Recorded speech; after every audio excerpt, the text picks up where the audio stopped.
Social influence involves changes in behavior, influenced by the action of other people. Social influence can come about for a variety of reasons, on a continuum from mere suggestion to, in the more severe form, well, to torture. How does social influence work? Well, first, we must become aware of the difference between ourselves and the values or behaviors of other people. There are great many studies of social influence that demonstrate how the presence of others can cause us to change our attitudes or actions. Studies show that people eat more when dining with others and I'm talking about dining out here, so they eat more in the company of others than they do when they are alone. They also run faster when others are running with them.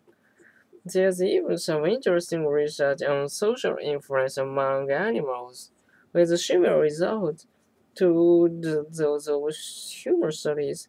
Probably one of the most interesting aspects of social influence is the pressure for conformity.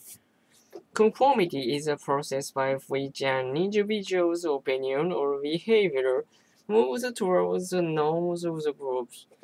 In a classical study by Simon Nash, 7 people were shown curves with 3 lines drawn on them. Here's an example.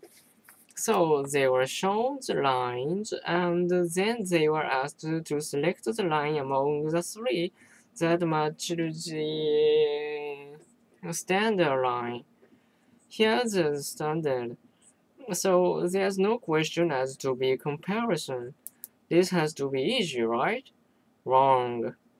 Yushi Ash enlisted the cooperation of 6 of the 7 participants in the experiment. On the first call, the 6 responded correctly. They identify the lines of the same length. So the 7th person, who is only real subject in the experiment, well, the 7th person answers correctly in agreement with the others. But on the next call, 4 of the cooperating participants choose an incorrect answer, but they are in agreement. So the problem for the subject is whether to conform to the opinion of the peer group. If those answers are always in conflict with the answer that the subject knows to be correct. So, what do you think happened? Well, subjects who were tested alone made errors in answers fewer than 1% of the time. This was a control work. But those tested in group of 7, let's see, 75% yelled at least once to conform to a group answer that was clearly incorrect. And on average, sounded conformed to the group in about 37% of the critical trials. This means that they were bringing their behavior into agreement with group norms, in spite of they were seen. Later, is manipulated the size of control group. I'm sorry, the experimental group to shift the group size would affect the pressure, and it did, but probably less than you might expect.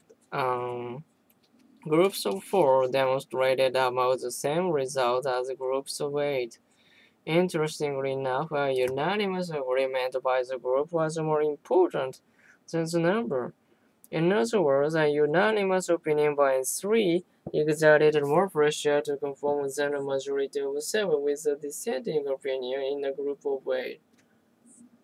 Similar experiments have been performed in various countries among diverse cultural groups with comparable results. People in cultures that emphasize group cooperation tended to be more willing to conform.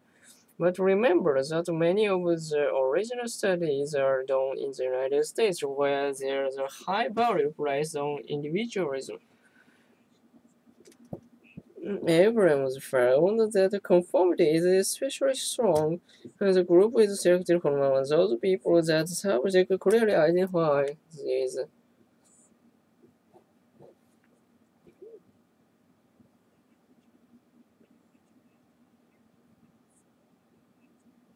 experimental situation. So what does all this mean in the real world? Well, since group members can influence one another to conform to the opinions of group, the group decisions of a group may be called into question. What about decisions by political committees or parliaments? What are the juries who are charged with convicting or acquitting an accused defendant? Clearly, social influence will play a part in these critical group decisions. Also interesting is the fact that after a decision is made by a group, there's a tendency to solidify, and by that I mean that the group becomes even more convinced of the validity of the group opinion. This may happen because individual group members who strongly support the group tend to be more popular with the group members.